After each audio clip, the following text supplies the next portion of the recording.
তা আমাদের নবী শুধু নবী না, তিনি হলেন বিশ্ব নেতা। জোরে কোন কথা ঠিক কি না? হ্যাঁ, এই জন্য আল্লাহ কোরআনে বলেছেন, লাকাদ কানা লাকুম ফি রাসূলিল্লাহি উসওয়াতুন হাসানা। যদি তোমরা সফলতা অর্জন করতে চাও তাহলে বিশ্ব নবীর আদর্শকে তোমরা গ্রহণ করে নাও।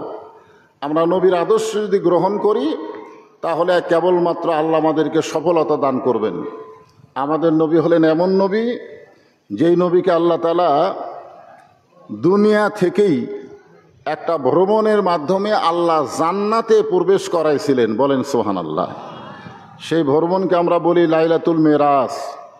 মেরাজের রজনীতে আল্লাহ তাআলা আমাদের নবীকে জান্নাতে প্রবেশ করাইছিলেন। নবী যখন জান্নাতে প্রবেশ করলেন তখন নবীর সঙ্গে একজন ফেরেশতা ছিলেন। ফেরেশতার নাম হলো হযরত জিবরাইল।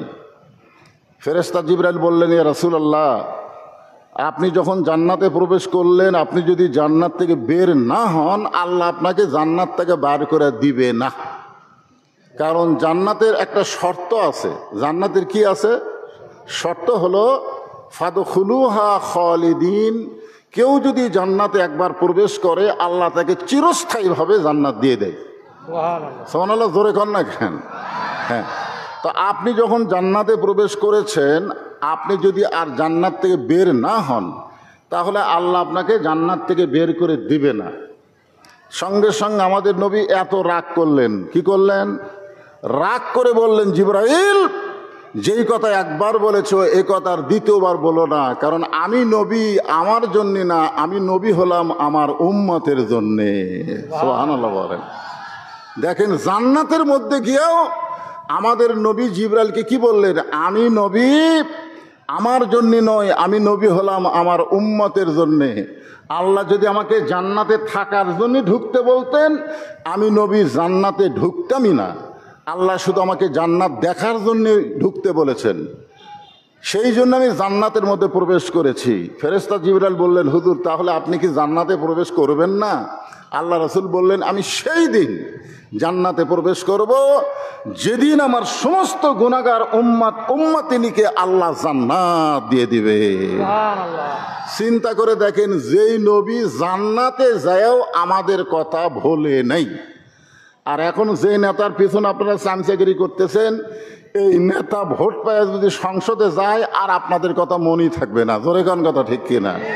হ্যাঁ, এখন যতই বলুক গরিবের বন্ধু, জনদরদি সমাজসেবক, যতই বলুক, কিন্তু সবসময় মনে রাখবেন। আর সবসময় যিনি আমাদেরকে মনে রাখবেন, যিনি কেঁদেছেন, যিনি কাঁদতেছেন, যিনি কাঁদবেন, তিনি হলেন আমাদের নবী মুহাম্মাদুর রাসূলুল্লাহ সাল্লাল্লাহু আলাইহি সাল্লাম।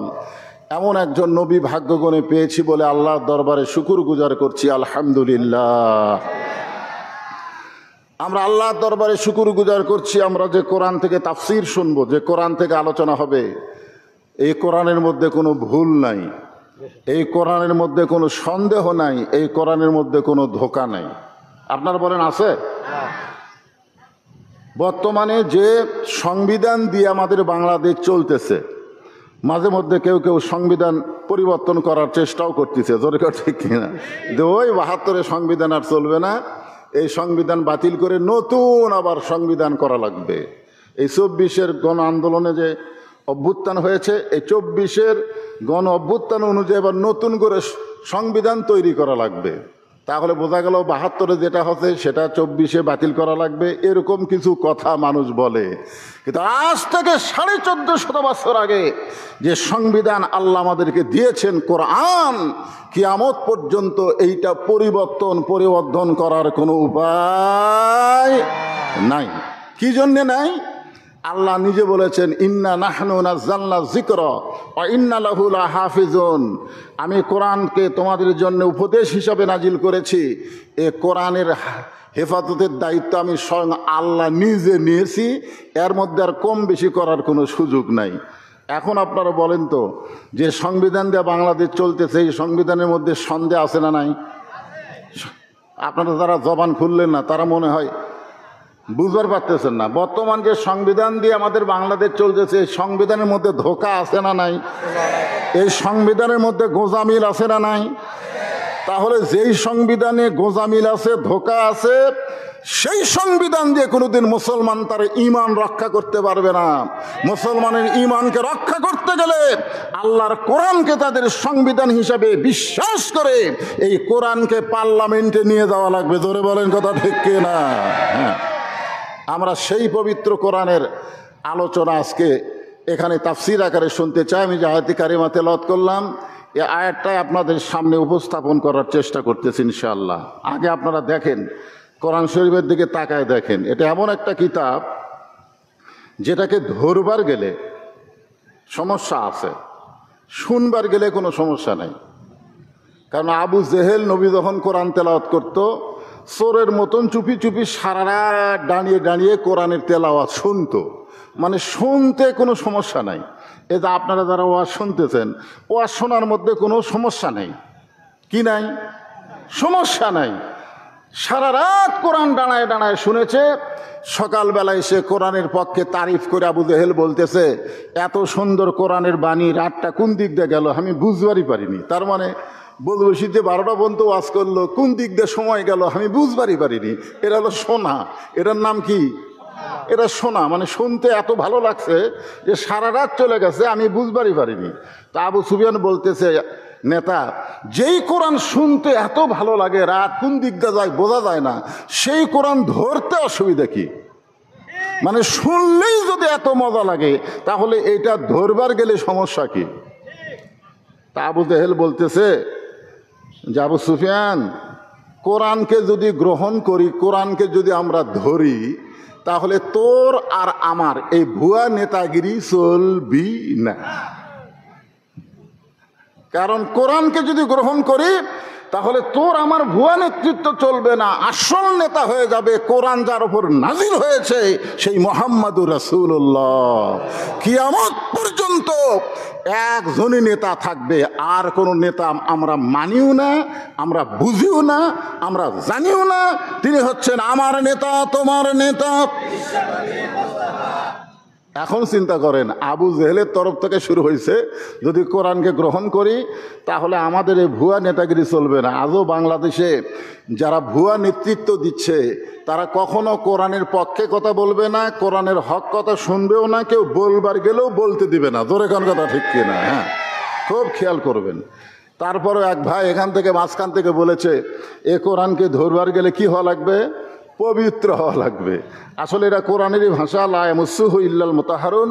ততক্ষণ পর্যন্ত তুমি কোরআন স্পর্শই করতে পারবে না, ধরা তো দূরের কথা, এরকম হাত দিবারও পারবা না, যতক্ষণ পর্যন্ত তুমি পবিত্র না হবা।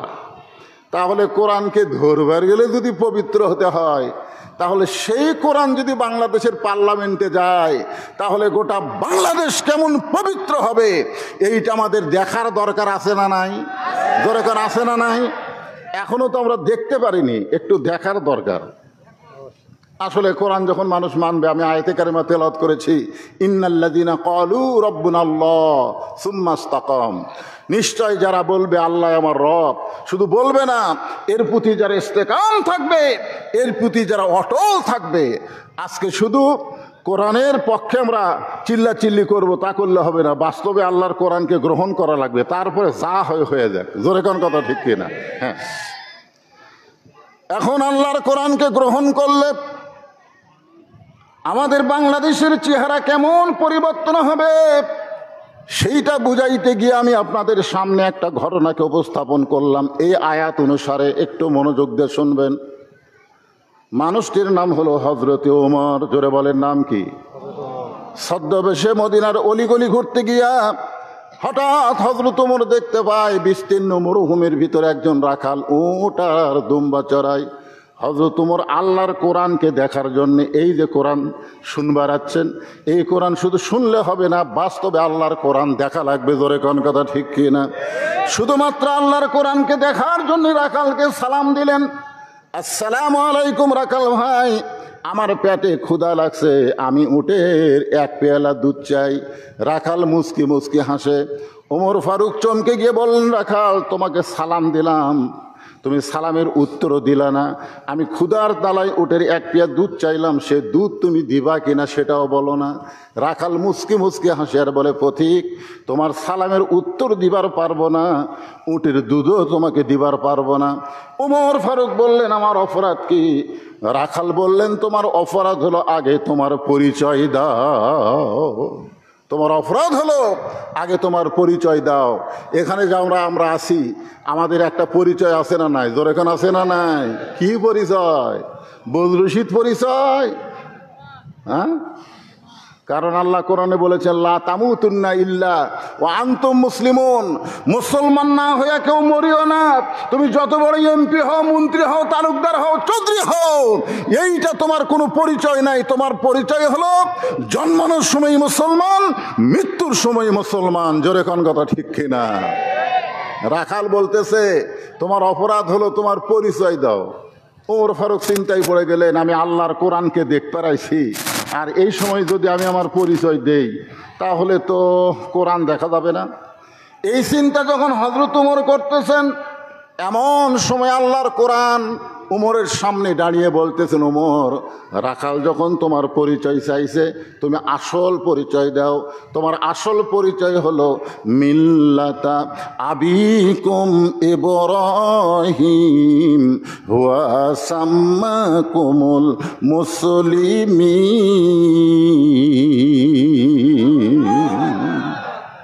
কি পরিচয়? বাঙালি আমরা তো জানি আমাকে জাতির পিতা কে। এতদিন শুনছেন জাতির পিতা? জাতির পিতা না জুতার পিতা? আল্লাহর কোরআন এখানে সাক্ষী দিচ্ছে, মিল্লাত মানে জাতি, আবিকুম তোমাদের জাতির বাপ হচ্ছে ইব্রাহিম, তোমাদের জাতির পিতার নাম হলো হযরত ইব্রাহিম। হুয়া সাম্মাকুমুল মুসলিমিন, যিনি তোমাদের নাম রেখেছে মুসলমান। দুনিয়াতে পরিচয় দেওয়ার জন্য আমরা এক একটা নামে পরিচয় দেই, কিন্তু মূলত আমাদের আসল নাম হলো মুসলমান। জোরে বলেন, নাম কি? আরো জোরে। আল্লাহ যারা বলতেছে না তাদের কান্দের ফেরেশতারা কি বলতেছে এখন? তো আপনি যদি মুসলমান না বলেন, আপনার কান্দের ফেরেশতারা বিরক্ত হচ্ছে না? কেন বক্তা বলবার কয় তাও বলে না রে। তখন আল্লাহ বলতেছে, এই বামকান্দের ফেরেশতা, কোরআনের আয়াত দিয়ে তাদের জাতির পিতা তাদের নাম রাখছে মুসলমান, এই মুসলমান যারা বলতেছে না তাদের কাঁধে লেখ বোবা শয়তান। তা আমরা কি বোবা শয়তান হব? তাহলে যখনই বলবো আমাদের পরিচয় কি, জবান খুলে বলবেন মুসলমান। আমাদের পরিচয় কি? আরো জোরে, জোরসে বলুন। জোর হলো না, আরো জোরে। ওমর ফারুক বললেন, রাখাল আমার পরিচয় যখন শুনতে চাও তাহলে আমার পরিচয় হলো আমি একজন মুসলমান। রাখাল মুসকি মুসকি হাসে। ওমর ফারুক বলে, আবার হাসার কারণ কি? বলে, হাসার কারণ হলো আসল না নকল। এখানে যে বলা হচ্ছে সুম্মাস্তাকাম, হ্যাঁ, আসল না নকল। অনেক মুসলমান আছে যারা নামাজ পড়ে না, এরকম মুসলমান আছেন নাই? এখানে এমনও কিছু মুসলমান বসে আছে যারা মাগরিবের নামাজও পড়েনি, এশার নামাজও পড়েনি, কিন্তু ওয়াজ শুনতেছে। আপনারা বলেন তো, যে ব্যক্তিরা ইচ্ছা করে নামাজ বাদ দিল সেই ব্যক্তিরা কি মুসলমান থাকে? কি হয়ে যায়? মান তারাকা সালাত মুতাম্মিদান ফাকাদ কাফারা, মুত্তাফাকুন আলাই। বুখারী এবং মুসলিম শরীফের মধ্যে আছে, ইচ্ছা করে কেউ যদি একটা ওয়াক্ত নামাজ বাদ দেয় সে আর মুসলমান থাকে না, সে কাফের হয়ে যায়। আর যারা নামাজই পড়ে না, যারা নামাজই পড়ে না তাদের সম্পর্কে বলা হচ্ছে লা সালাতা লা ইমানা। যারা নামাজ নাই তার ইমানই নেই। লা সালাতা লা দীনা, যার নামাজ নাই তার কোনো ধর্মই নাই। বাইনাল আবদি ওয়াল কুফরি তরকুস সালাত, বান্দার কাফের মধ্যে পৃথক করা জিনিসটার নামই হলো নামাজ। এখন যারা ইচ্ছা করে মাগরিব এশার নামাজ পড়ে নাই, যদি আজকে নামাজের ওয়াজ শোনার পরে নিয়ত করে, আল্লাহ আমরা এত বড় ভুল করছি, আর ভুল করব না, ফজর থেকে আমরা নামাজ পড়ব, আল্লাহ বলে নিয়ত করার সঙ্গে সঙ্গে যত নামাজ না পড়ার পাপ হয়েছে আমি আল্লাহ মাফ করে দিলাম। কারণ ইন্নামাল আমালু বিন্নিয়াত, নিয়তের সঙ্গে সঙ্গে তার আমলের একটা রেজাল্ট আল্লাহ দিয়ে দেয়। যারা মাগরিব এশার নামাজ পড়েন নাই, আপনার নিয়ত করেন যে ফজর থেকে ইনশাআল্লাহ কি কি বুঝবার চাচ্ছেন যে আপনারা কতদিন বাঁচবেন, কত বছর বাঁচবেন, এরকম কোনো গ্যারান্টি কার্ড আপনাদের কাছে আছে? একটা দোকানে যা বলতেছে ভাই এই মোবাইল কিনতেছি, এটা কয় বছরের গ্যারান্টি? দোকানদার বলতেছে 5 বছরের গ্যারান্টি। তখন কই যাক এটা কিনা যাবে। দুই কান্দের ফেরেশতা আল্লাহ বলতেছে, আল্লাহ এই একটা মোবাইল কিনবার যা গ্যারান্টি খুঁজতেছে, ওর জীবনের গ্যারান্টি কতদিন? এক পলকের নাই ভরসা, এক পলকের নাই ভরসা, মিশে সকল আশা, কখন বুঝি দারুণ ঝড়ে ভাঙবে তোমার বাসা, মিশে হে মায়াই মন্দিরে থাইকা করলাম কত খেলা, পশ্চিমে তাকায়া দেখো তোমার ডুইবা গেছে বেলা। যারা যুবক আছো তারা মনে করতেছো আমরা এখন মরতেছি না হুজুর, আমাকে দাদা বেঁচে আছে, বাপ বেঁচে আছে, আমাকে রে তো সিরিয়ালও আমরা 3 নম্বরে আছি। কি যুবক, সিরিয়ালে কয় নম্বর? অনেক দাদা তারা নাতির জানাজার নামাজ পড়তেছে, আপনারা দেখছেন? আমি দেখছি দাদা নাতির জানাজাত কান্দেছে, নাতি মোটরসাইকেল নিয়ে অ্যাক্সিডেন্ট করছে, করেই মারা গেছে। দাদা বেঁচে আছে, নাতি মরে গেল। তো তোমরা যারা যুবক রাস্তাঘাটে ঘুরতেছ, মনে করতেছ আমাকে তো আর মরার বয়স হয়নি। মরার কোনো বয়স লাগবে না, খালি হুকুম হওয়ার সাথে সাথে মৃত্যু হবে। জোরে কোন কথা ঠিক কিনা কথা বলেন? ওমর ফারুক বললেন, রাখাল আমার পরিচয় হলো আমি একজন মুসলমান। রাখাল মুস্কি মুস্কি হাসিয়ার বলে, আসল না নকল?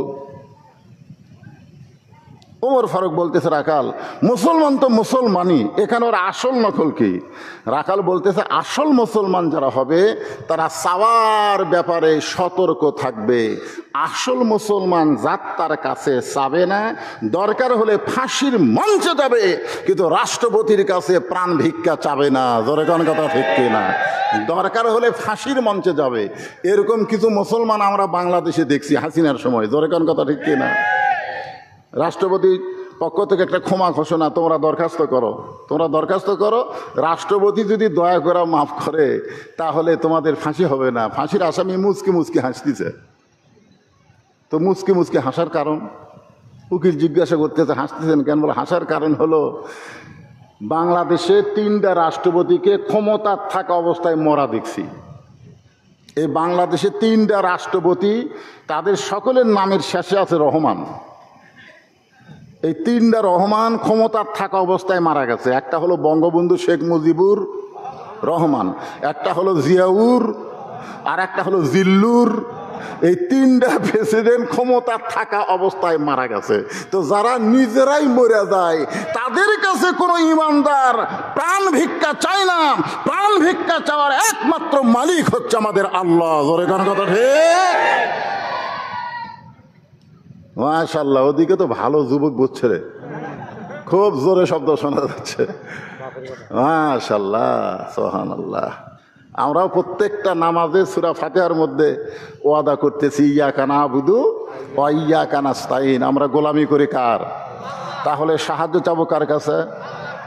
রাখাল বললেন, পথিক তুমি যদি আসল মুসলমান হও তাহলে তুমি দুধ চাইলা কার কাছে?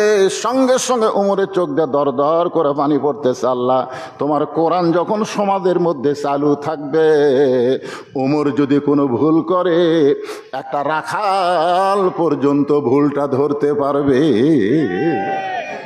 বাংলাদেশের কোনো জায়গায় কোরআন চালু না থাকলেও আপনাদের মসজিদের মধ্যে কোরআন চালু আছে। ইমাম সাহেব যদি 4 রাকাত নামাজে 3 রাকাতে বসে, একটা ভ্যানালা পর্যন্ত ভুল ধরার ক্ষমতা রাখে। জোরে কোন কথা ঠিক কিনা? এশার নামাজ কয় রাকাত? 4 রাকাত। ফরজ কয় রাকাত? কথা কয় না। ফরজ কয় রাকাত? ইমাম সাহেব 2 রাকাত নামাজে বসছে, আবার 3 রাকাতও বসে গেছে। তো সামনে কাতারে যারা আছে তারা অত খেয়াল করেনি, বুঝলেন? তারা বেখেয়াল। কিন্তু 3 নম্বর কাতারে একটা অটো ভ্যান চলে, ভ্যানক খালি চাবি দিয়ে তুই নামাজ শুরু করছে। ওই চিন্তা করে, কে রে, এশার নামাজে 2 রাকাতের পরে একটা বৈঠক, 4 রাকাত পরে একটা বৈঠক, ইমাম সাহেব 3 রাকাত পরে বসলো কেন? আল্লাহু আকবার। যেই মাত্র আল্লাহু আকবার কছে, ইমাম কাঁপতে কাঁপতে খাড়া হচ্ছে। ইমাম যদি মনে মনে কয় এতদিন 4 রাকাত পড়াছি, আজ থেকে 3 রাকাত যদি বসমো, যতই চেষ্টা কর আমি উঠবো না। আপনারা বলেন তো, ইমাম যদি স্বৈরাচার হইয়া হাসিনার মতন জোর করে ক্ষমতার বসে থাকবার চাই, যে তোরা ভোট দে আর না দে, আমি ক্ষমতার থাকার নামবো না, এই মনে করে যদি ইমাম সাহেব 3 রাকাত নামাজত বসেই থাকে, ও যদি লোকমা গ্রহণ না করে, মসজিদের মুসল্লি কার পক্ষে যাবে? ইমামের পক্ষে না ভ্যানালার পক্ষে? কারণ মসজিদে ইমামের আইন চলে না, মসজিদে চলে আইন কার? আরো জোরে বলেন। শুধু মসজিদ আল্লাহর আইন চললে হবে না, গোটা বাংলাদেশ আমার আল্লাহর। জোরে কর কথা ঠিক কিনা? মসজিদ আল্লাহর আইন চলে, গোটা সমাজেও আল্লাহর আইন চালু করতে গেলে এই কোরআন শরীফকে মসজিদের তাকের মধ্যে শুধু রাখলে হবে না, সংসদে নিয়ে যাওয়া লাগবে। জোরে কর ঠিক কিনা? আল কোরআনের আলো, সবাই বলবেন সংসদে জালো, আল কোরআনের আলো, কোরআন হাদিস যেখানে, দুনিয়ার মুসলমান লিল্লাহে তাকবীর। উমরের চোখে দর দর করে পানি পড়তেছে। রাখাল বলতেছে, তুমি যদি আসল মুসলমান হও তাহলে তুমি দুধ চাইলা কার কাছে? উমর ছোট বাচ্চার মতন কান্দে আর বলে, রাখাল ভাই, চাওয়ার ব্যাপারে আমি ভুল করেছি। রাখাল বলতেছে, ভুলটা যখন স্বীকারই করছে তাহলে আল্লাহ তোমাকে মাফ করবে। আপনারা যত বড়ই ভুল করেন, এতদিন হলে নামাজ পড়েননি, এখন যদি ভুল স্বীকার করেন, এতদিন আওয়ামী লীগ করছেন করে দেখলেন যেই দলের প্রধানমন্ত্রীর থেকে শুরু করে একটা এমপি পর্যন্ত থাকে না রে, সগলি পলে যায়। না না না, চিন্তা করে দেখেন, যে দলের প্রধানমন্ত্রীর থেকে শুরু করে একটা এমপি মেম্বার পর্যন্ত পলে যায়, সেই দল আর কর্ম না রে, আজ থেকে তওবা করলাম, সেই দল বাদ দিলাম। কি কোন তওবা করার সুযোগ আছে না? নাই। আপনি ভুল স্বীকার করেন ভাই, এ আওয়ামী লীগ আর কর্ম না ভাই, আমি ভুল স্বীকার করছি। উমর ফারুক বলতেছেন, রাখাল ভাই, আসলেই চাওয়ার ব্যাপার আমি ভুল স্বীকার করলাম। রাখাল বলতেছে, ভুল যদি স্বীকার করছো তাহলে আল্লাহ তোমাকে তওবা করার সুযোগ দিবে। তওবা শব্দের অর্থ কি? ফিরে আসা। ভুলটা যখন স্বীকার করছো, আল্লাহ তোমাকে তওবা করার সুযোগ দিবে। তুমি তওবা করলে আল্লাহ তোমাকে মাফ করবে। ওমর ফারুক বলেন, রাখাল ভাই, তাহলে আমি তওবা করতেছি। রাখাল বলে, তুমি মূর্খ মানুষ, তুমি তওবা কেমনি করবা? ওমর ফারুক চুপ করছে, বলে, আমি মূর্খ? বলে, মূর্খ না হলে যাত্রার কাছে চাই। যারা গান গায়, দয়াল বাবার দরবারেতে কেউ ফিরে না খালি হাতে, আপনারা বলেন তো, এরা শিক্ষিত না মূর্খ? কথা কন, শিক্ষিত না মূর্খ? এরা জাতের মূর্খ। কারণ দয়াল বাবা কিছুই দেওয়ার পারে না। তারা যদি বলতো, আমার দয়ার আল্লাহর দরবারেতে কেউ ফিরে না খালি হাতে, আল্লাহ আল্লাহ আল্লাহ, ঠিক আছে না নাই? ধরেন ঠিক আছে নাই, কিন্তু ওরা কি বলতেছে? দয়াল বাবার দরবারেতে কেউ ফিরে না খালি হাতে। এটা কি? হ্যাঁ, তোমার মতন মূর্খ কেউ নাই। বরং আমি তোমাকে তওবা পড়াই, তুমি আমার সঙ্গে তওবা পড়ো। হযরত ওমরের চোখ দিয়ে দর দর করে পানি পড়তেছে। আল্লাহ, তোমার কোরআন যখন সমাজের মধ্যে চালু থাকবে, ওমরের মতন ভুল করলে একটা রাখাল পর্যন্ত তাকে তওবা পড়ানোর সাহস পাবে। এবার রাখাল হযরত ওমরকে তওবা পড়াচ্ছেন। যারা মাগরিব এশার নামাজ পড়েন নাই আর যারা নামাজ পড়েছেন, আমরা সকলেই তওবা করব। কারণ যেভাবে নামাজ পড়া দরকার আমরা সেভাবে আদায় করতে পারতেছি না। কারণ বাংলাদেশে নামাজ পড়ার কথা আমরা বলি, কিন্তু নামাজ কায়েমের কথা আমরা বলতে পারি না। কারণ সারা জীবন নামাজ পড়বেন, নামাজ কায়েম করবেন না। অথচ গোটা কোরআনের মধ্যে আল্লাহ বলেছেন, ওয়াকিমুস সালাত, নামাজ কায়েম করো। কোন জায়গায় নামাজ পড়ার কথা আল্লাহ বলে নাই, নামাজ কায়েম করার কথা আল্লাহ বলেছেন। এই জন্য যারা পড়েন নাই তারাও তো একটা অপরাধ করেছে, আর যারা পড়েছে তারাও যেভাবে কায়েম করা দরকার সেটা পারি নাই বলে আমরা সম্মিলিতভাবে সকলেই আল্লাহর কাছে তওবা করতেছি। সকলে আমার সঙ্গে পড়েন, আস্তাগফিরুল্লাহ। পড়েন বাবা, সকলে পড়েন। তওবা পড়লে কোনো সমস্যা আছে?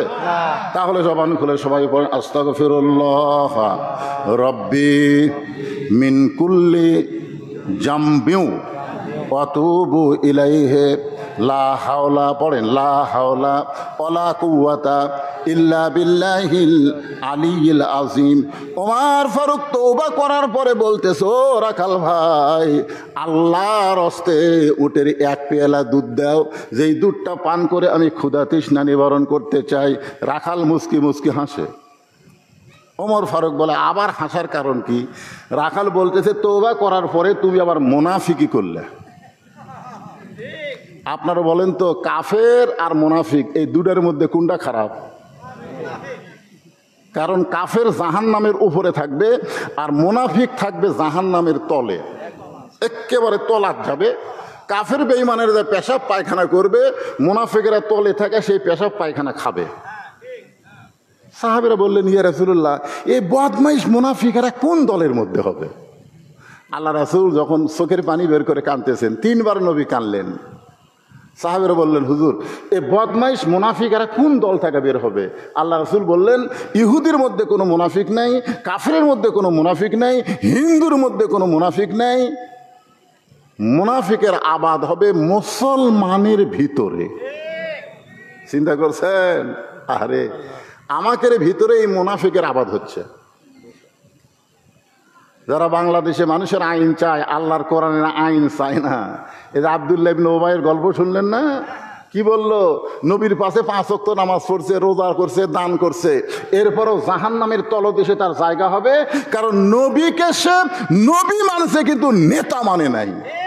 নবীকে নবী মানছে, নবীর প্রতি দরুদ পড়ি, নবীরে সালাম করি মসজিদের ভিতরে, কিন্তু নবীর সমাজ গড়ার কাজে যাদের দ্বন্দ্ব মনে বাজে, তারাই হলো মুনাফিক।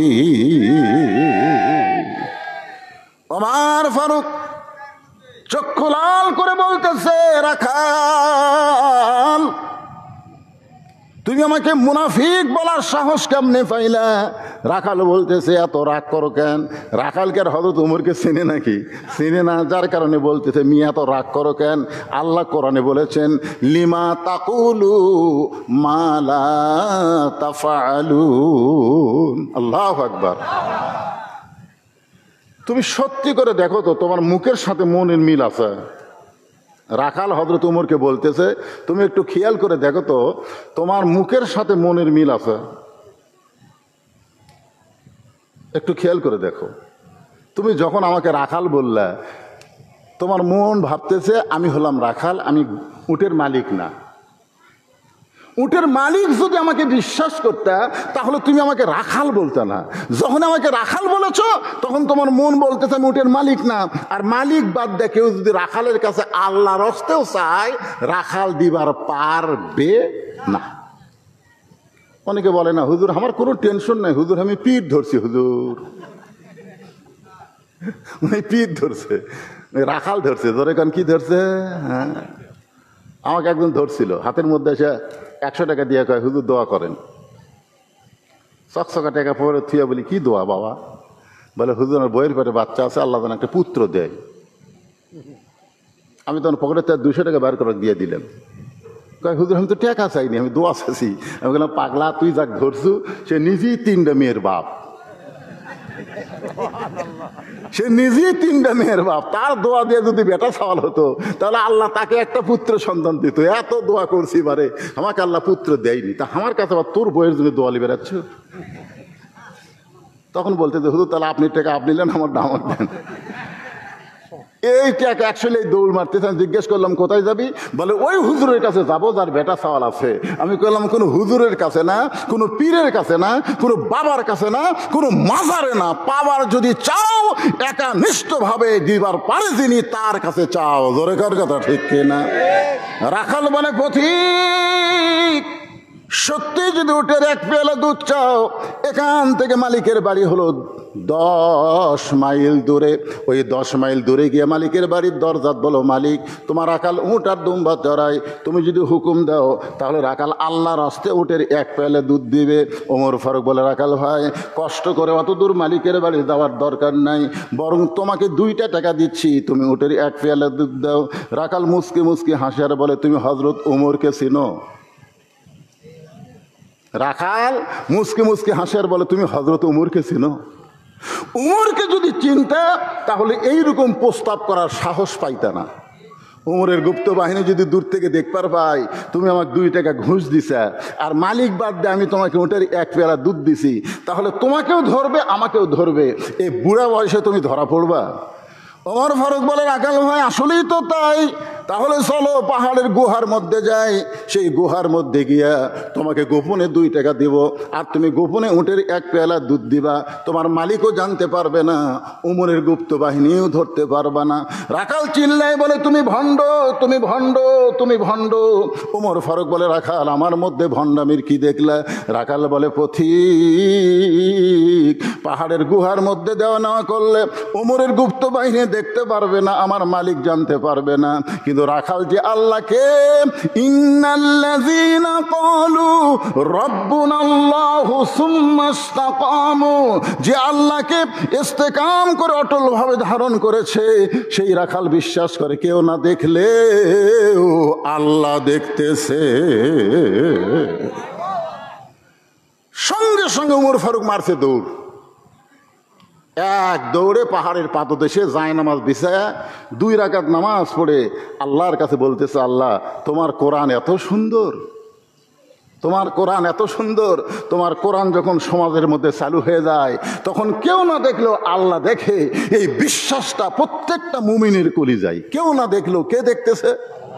আজকে আমাদের ছেলেদের হাতে যত দামি মোবাইল থাক, যত দামি মোবাইল থাক, স্ক্রিন টাচ মোবাইল আপনার ছেলের হাতে আছে, যখন দরজা জানলা বন্ধ হয়ে যায়, রাত যখন গভীর হয়, তখন মনে করে বাপ মাও তো ঘুমিয়ে গেছে, দরজা জানলা সব বন্ধ, এই সুযোগে আমি দেখি রে, এই সুযোগে আমি দেখি, কেউ দেখতে পাচ্ছে না তো। কিন্তু আল্লাহর কোরআন যখন চালু হবে তখন কেউ না দেখলেও আল্লাহ দেখতেছে, এই বিশ্বাস তার কলিজায় আসবে। তার কাছে মোবাইল থাকবে, তার কাছে সব কিছু থাকবে, যেটা বৈধ সেটা করবে, যেটা হারাম সেটা করবে না। মা আতাকুমুর রাসূলু ফাখুযুহু ওয়া মা নাহাকুম আনহু ফান্তাহু। জোরে কোন ঠিক কি না? ওমর ফারুক পাহাড়ের পাদদেশে 2 রাকাত নামাজ পড়ে আল্লাহর কাছে শুকরিয়া করতেছে, আল্লাহ তোমার কোরআন এত সুন্দর, আজকে রাখালকে দেখি নাই, রাখালের ভিতরে আল্লাহ তোমার কোরআন দেখতে পাই। আল্লাহ তোমার কোরআন এত সুন্দর, তোমার কোরআন যখন চালু থাকে দুনিয়ায় কেউ না দেখলেও আল্লাহ দেখতেছে, এই বিশ্বাস রাখালের কলিজায়। রাখাল উমর ফারুকের পিছনে এসে বলতেছে, পথিক যতই কান্দ উটের দুধ আমি দিবার পারলাম না। ভাই মনোযোগ দিয়ে শুনবেন, যতই কান্দ উটের দুধ দিবার পারলাম না। উমর ফারুক বললেন, রাখাল ভাই উটের দুধের দরকার আমার নাই, উটের দুধের দরকার আমার নাই, আমি শুধু তোমার কাছে জানতে চাই, তুমি না দেখা আল্লাহকে কলিজার মধ্যে জায়গা দিয়া তুমি যে আল্লাহর কোরআন অনুযায়ী চলতেছো, এর বিনিময়ে তোমার চাহিদা কি? আপনারা বলেন তো, যে বাংলাদেশে আল্লাহর কোরআন চালু হোক, আর কোরআন চালু করতে গিয়া এই হাসিনার সময় যারা কোরআনের পক্ষে ছিল, কোরআনের আন্দোলন করেছে, তাদের অধিকাংশকে জেলের মধ্যে ঢুকাইছে। কোরআনের আন্দোলন যারা করেছে, বাংলাদেশে যারা কোরআনে আল্লাহর আইন চায়, তাদেরকে ঘর থেকে বের হবার দেয়নি, সুন্দর বাড়িতেও তারা থাকতে পারে না, আলুর বাগুড়ের মধ্যে ঘুম পাড়ছে। ধরে কোন কথা ঠিক করে কথা বলেন। এখন চিন্তা করে দেখেন, উমর ফারুক বলতেছে, রাখাল ভাই ওই না দেখা আল্লাহকে কলিজার মধ্যে জায়গা দিয়া আল্লাহর কোরআন অনুযায়ী তুমি চলতেছো, এর বিনিময়ে তোমার চাহিদা কি? তুমি কি চাও? কারণ তোমার তো ভালো চাকরি নাই, তুমি রোদের মধ্যে উর্দুম্বার রাখালি করো, তোমার একটা ভালো বাড়ি নাই, তোমার ভালো খাওয়া নাই, এরপরেও তুমি আল্লাহর আইন কোরআন মানতেছো, এর বিনিময়ে তোমার চাহিদা কি? সঙ্গে সঙ্গে রাখাল আল্লাহর কোরআন থেকে তেলাওয়াত করলেন, রব্বানা, সকলে পড়েন, রব্বানা আতিনা ফিদ দুনিয়া হাসানাতাও ওয়া ফিল আখিরাতি হাসানা ওয়া কিনা আযাবান্নার। ওমর ফারুক বললেন, রাখাল আমি তোমার চাহিদার কথা শুনতে চাইলাম, আর তুমি আল্লাহর কোরআনের আয়াত শোনালে।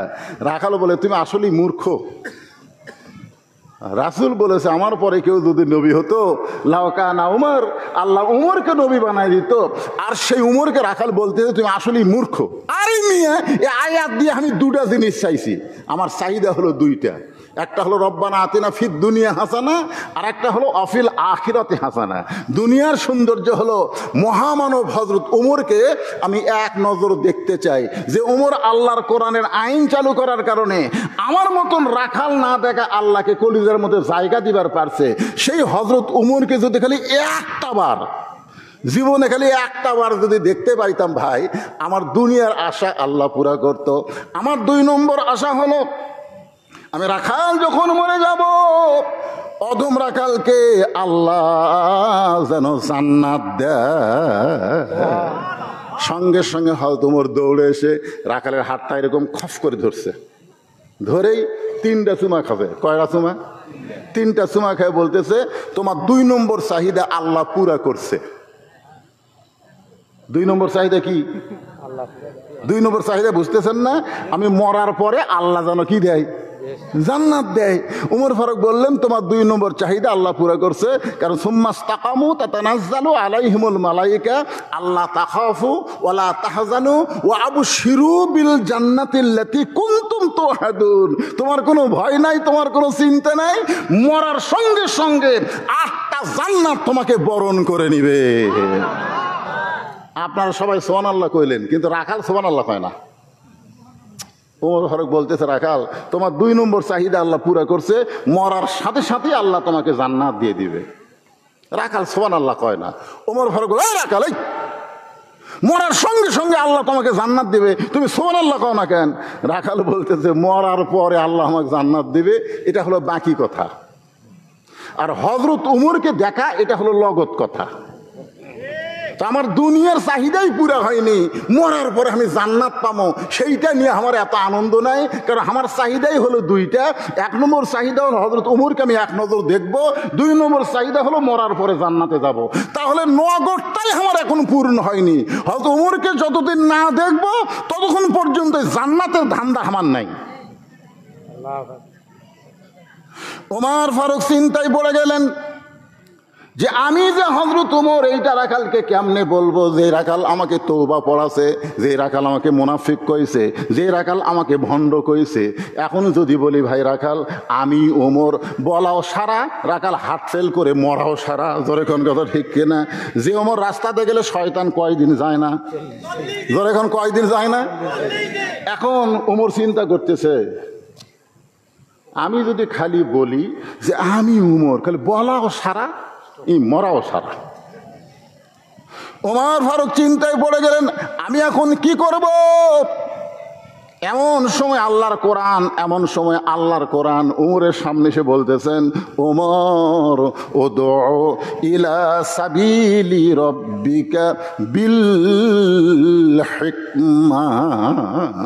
ওমর সরাসরি যদি বলবার না পারো, সরাসরি, কারণ এখন সরাসরি কিছু ওয়াজ করবার গেলে আগে আওয়ামী লীগ খেপে যেত, এখন আবার বিএনপি খেপে যাচ্ছে। জোরে কোন কথা ঠিক কিনা?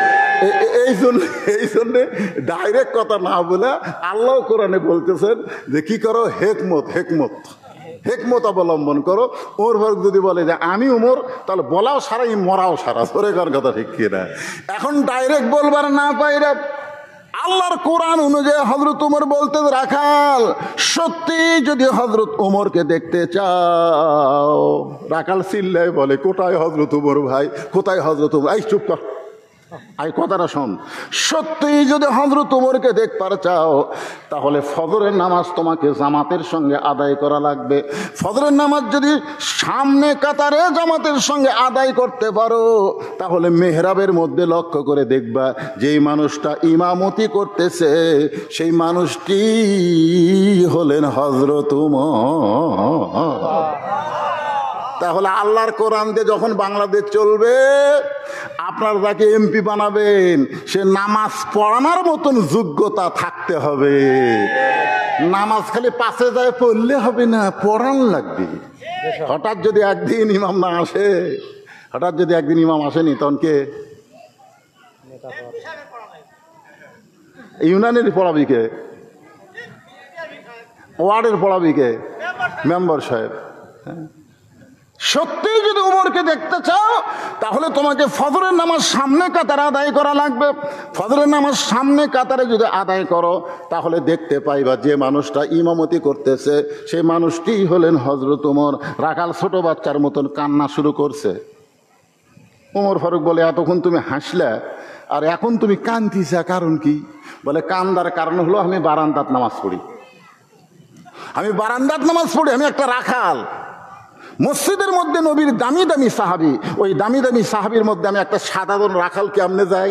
ওমর ফারুক বললেন, এই দলিল তুমি পাইলা কোথায় যে তুমি বারান্দাত নামাজ পড়ো, তুমি সাধারণ, আর মসজিদের মধ্যে যারা নামাজ পড়ে তারা দামি? এই দলিল তোমাকে কে দিল?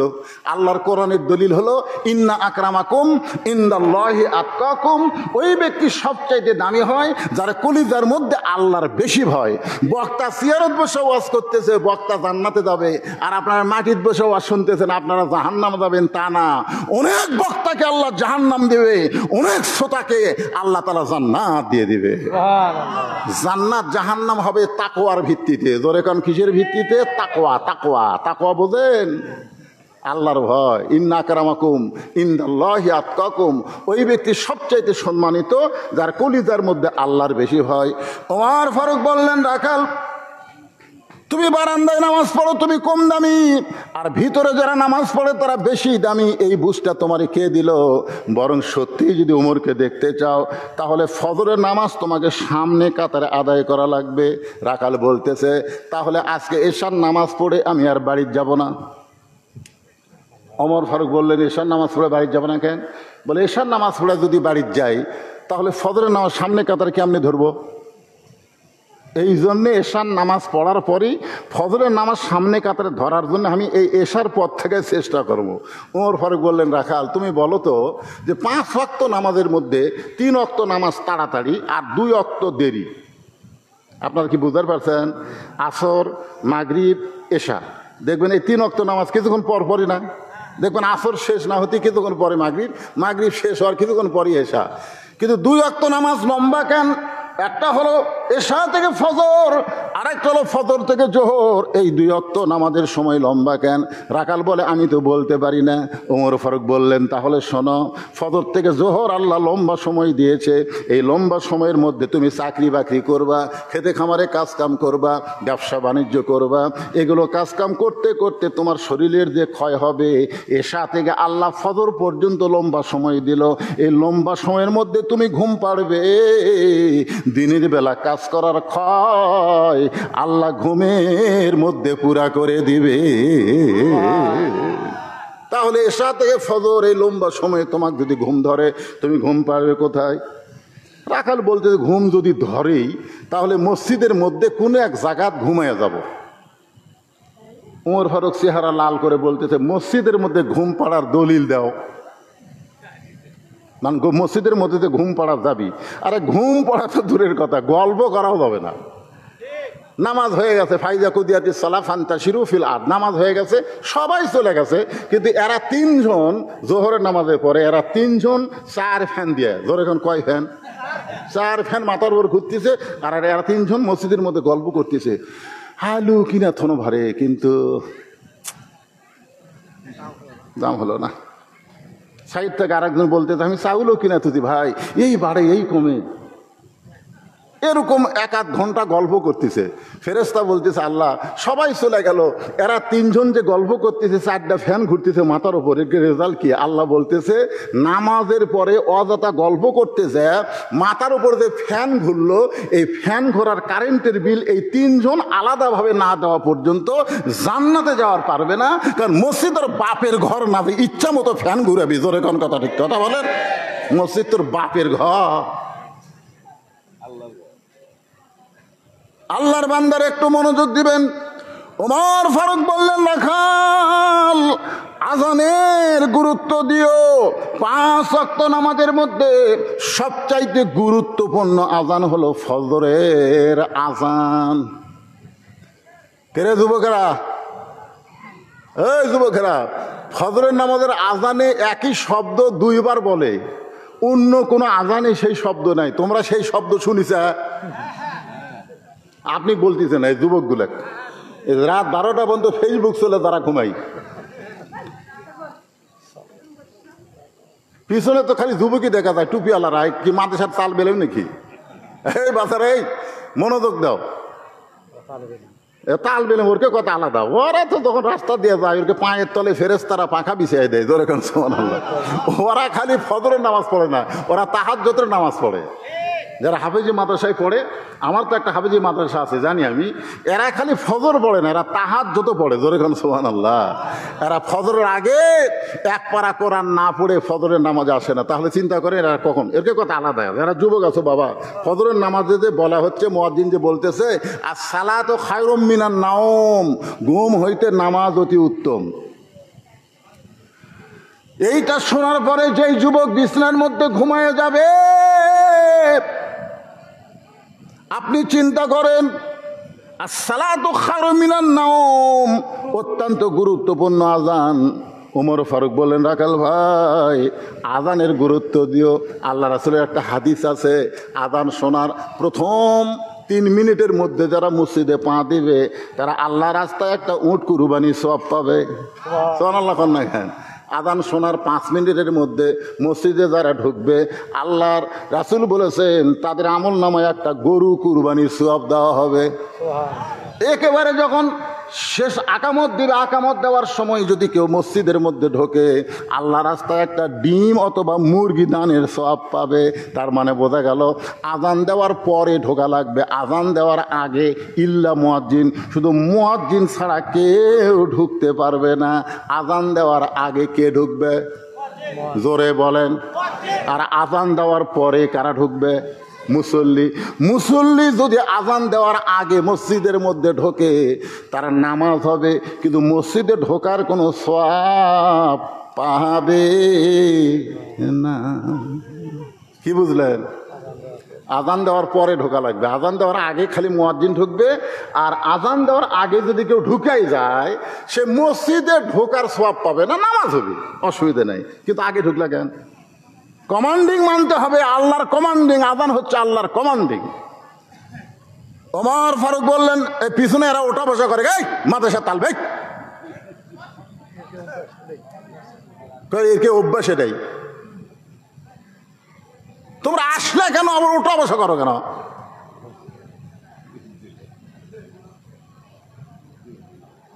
তোমাকে এত প্রশংসা করতেছি, তারপরও এই মাদ্রাসার ছাত্র কয়েকজন খাড়া হতো দেখি, খাড়া হও, সব কটা খাড়া হও, যাও, তোমাকে ওয়াজ শোনা শেষ, এখন যাও যাও যাও যাও যাও যাও যাও, না চলে যাক, এরকে ওয়াজ শোনা লাগবে না। এরা যে ওয়াজের সাথে লাগে আছে আরো এলে ওয়াজ। ইযা যুকিরাল্লাহু ওয়াজিলাত কুলুবুহুম ওয়া ইযা তুলিয়াত আলাইহিম আয়াতুহু জাদাতুহুম ঈমানা ওয়া আলা রাব্বিহিম ইয়াতাওয়াক্কালুন। এরা সব সময় আল্লাহর কোরআন পড়তেছে আর ঝুঁকতেছে। আল্লাহর কোরআনের হাফেজ আলেম হিসেবে আল্লাহ এদের কবুল করুক। জোরে করে আমিন, জোরে বল আল্লাহুম্মা আমিন। এদের এই রাত জেগে ওয়াজ শোনা লাগবে না তো। যদি আগামীকাল শুক্রবার হতো তাহলে বলতাম থাক, কিন্তু আগামীকাল যে বৃহস্পতিবার, পড়া লাগবে না ওরকম। আর কেউ আছে নাকি? কে বাবা তোমরা দাঁড়িয়ে আছো কেন? বসা যাচ্ছে না বাজান? আজকের মাহফিলে কোনো আদায় নাই, কোনো কিছু নাই, খালি ওয়াজ। আমার ছোট ভাই আব্দুল মুমিন আমার অত্যন্ত মহব্বতের, ও আমাকে বলতেছিল যে একটা ছোটখাটো একটা মাহফিল, মিলাদ মাহফিলের মতন করব, কিন্তু আয়সা দেখতেছি বিশাল মাহফিল। এই অল্প দিন, কয়েকদিন আগে থেকে দাওয়াত দিয়ে আছে, 24 তারিখ আমার অন্য জায়গায় মাহফিল ছিল, ওরা করবি না, ওই পানি উঠছে, আমি এই তারিখ দিয়ে দিলাম, বিশাল মাহফিল। বাবা তোমরা দাঁড়িয়ে আসো, সোনার ময়না, না বসো বাবা, বসো বসো। আরে বাবা বসলে লাভ রে, দাঁড়িয়ে থাকলে কোনো লাভ নাই পাগলা। আবু জেহেল দাঁড়িয়ে থাকে ওয়াজ শুনছে, বসেনি, আবু বকর বসিছে, হেদাত পাচ্ছে, আর দাঁড়িয়ে থেকে শুনছে, হেদাত পায়নি। হ্যাঁ, যাদের মন চায় না চলে যান, অসুবিধা নেই, এটা তা আদায় নাই যে লোক কমে গেলে আমাকে কালেকশন কম হবে, কি কোনো ক্ষতি নাই। মন চায় না জানো না, আজকে কিছু মার দিয়ে চলে দেওয়া লাগবে, জোরে কোন কথা ঠিক কিনা ভাই জান? হ্যাঁ, কিন্তু মার দেওয়া লাগবে না। লিল্লাহে তাকবীর। এতদিন রাখাল নামাজ পড়তো বারান্দায়, কিন্তু আজকে নামাজ পড়বে সামনে কাতারে। আপনার আপনারা বলেন তো এতদিন রাখাল নামাজ পড়তো কোন জায়গায়? হ্যাঁ, হুয়া করা লাগবে, আজকে নামাজ পড়বে সামনে কাতারে। যেই মাত্র মুয়াজ্জিন আজান দিয়েছে, যেই মাত্র মুয়াজ্জিন ফজরে আজান দিয়েছে, এতদিন রাখাল ধীরে ধীরে যাইতো, কারণ বারান্দায় নামাজ পড়ে যারা, জোরে জোরে আসে না তারা। আপনারা খেয়াল করে দেখবেন অনেক মুসল্লি আগে আসে বেড়া ঘরে। আমি কইলাম, কে ভাই আপনি কখন আসছেন? অনেক আগে আসছে হুজুর। তো ভিতরে চলেন। না না, ভিতরে গেলে কেরকিত পড়বো। ভিতরে গেলে বলে কেরকিত পড়বি, মানে নামাজ শেষ করে কতগুলো সুন্নতের নিয়ত করে, এখন ওই বাড়াবি কোন দিক দিয়ে? এই জন্য আমাদের কাম হলো হুজুর শেষে ঢুকমো, আগে বাড়ামো। বারান্দার নামাজ পড়ে যারা, অধিকাংশই তারা ফাওয়াই লুল্লিল মুসাল্লিন, ফাওয়াই লুল্লিল মুসাল্লিন। আর সামনে কাতারে মসজিদের ভিতরে নামাজ পড়ে যারা, তারা হলো সেই মুসল্লি। আসসালাতু মিরাজুল মুমিনিন, জোরে বলেন সুবহানাল্লাহ। রাখাল এতদিন বারান্দায় নামাজ পড়েছে, আজকে সামনে কাতারে নামাজ পড়বে। মসজিদের দরজায় গিয়া রাখাল একটা দোয়া পড়তেছে, কারণ কোনোদিন তো ভিতরে ঢোকে নাই, আজকে ভিতরে ঢুকতেছে। আপনারা বলেন তো ভিতরে ঢোকার দোয়া আছে না নাই? কি দোয়া? আল্লাহুম্মা আফতাহ লি আবওয়াবা রহমাতিক। আপনি ভিতরে ঢুকবার গেলে ইচ্ছা অনুযায়ী ঢোকা চলবে না। আল্লাহর আইন হলো ডান পায়ে ঢোকা লাগবে। ধরে কোন পা? ডান পায়ে ঢুকতে হবে, কারণ ডানপন্থী আপনি মুসলমান।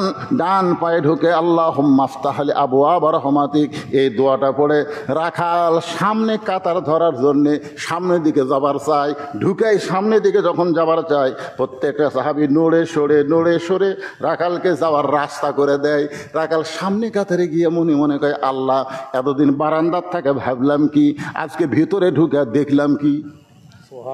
এতদিন বারান্দার থেকে কি ভাবলাম, যারা দামি দামি সাহাবী, আজকে ভিতরে ঢুকে দেখতেছি আমিও যা এরাও তাই, আমিও যা এরাও তাই। এটা ভিতরে না ঢুকলে বোঝার উপায় নাই। আপনি ভিতরে ঢুকে দেখেন, আওয়ামী লীগ, বিএনপি, জাতীয় পার্টি, জামাত, তাবলিগ, পীর মুরুদি, আপনারা ভিতরে ঢুকে কোনোদিন দেখছেন যে এক এক দল এক এক কাতার? কোনোদিন দেখছেন? খালি ভিতরে ঢুকে দেখেন, আমি নিজেই দেখছি, ডান পাশে আওয়ামী লীগ, বাম পাশে বিএনপি, মাঝখানে জামাত, কাতার সোজা করতেছে। ইতিমধ্যে আওয়ামী লীগ বলছে, কে রে ভাই এখন পর্যন্ত কোনো হুজুর যে ঢুকলো না, আমরা তো কাতার সোজা করতেছি, তো কোনো হুজুর তো ঢুকলো না। তখন বিএনপি বলতেছে, কে জামাত নাই, এই সামনে যাক। দেখছেন, ডান পাশের আওয়ামী লীগ বলতেছে, কে রে আমরা যে তিনজন কাতার সোজা করতেছি, কিন্তু কোনো হুজুর যে ঢুকলো না, এখন আমরা কেমনে নামাজ পড়বো? তখন বিএনপি বলতেছে, কে এই জামাত না, যা সামনে যা। দেখছেন, তখন বলে, ভাই তুমি আওয়ামী লীগ, তুমি বিএনপি, আমি জামাত। তখন আওয়ামী লীগ বলতেছে, ওটা বাইরের কথা, ওটা বাইরের কথা। আমি আওয়ামী লীগ, ওই বিএনপি, তুই জামাত, ওটা বাহিরের কথা। ভিতরে আমরা তিন ভাই এক জামাতে নামাজ পড়তে চাই। জোরে কার সুবহানাল্লাহ। এই জন্য আল্লাহ বলেছেন, উদখুলু ফিস সিলমি কাফা, পুরাপুরি ভাবে ইসলামের মধ্যে ঢুকে দেখো, কোনো দল নাই, সমস্ত মুসলমান এক দল। জোরে কোন কথা ঠিক কিনা? পুরাপুরি ইসলামের মধ্যে ঢুকে দেখো, কোনো কাতার নেই, এক কাতার।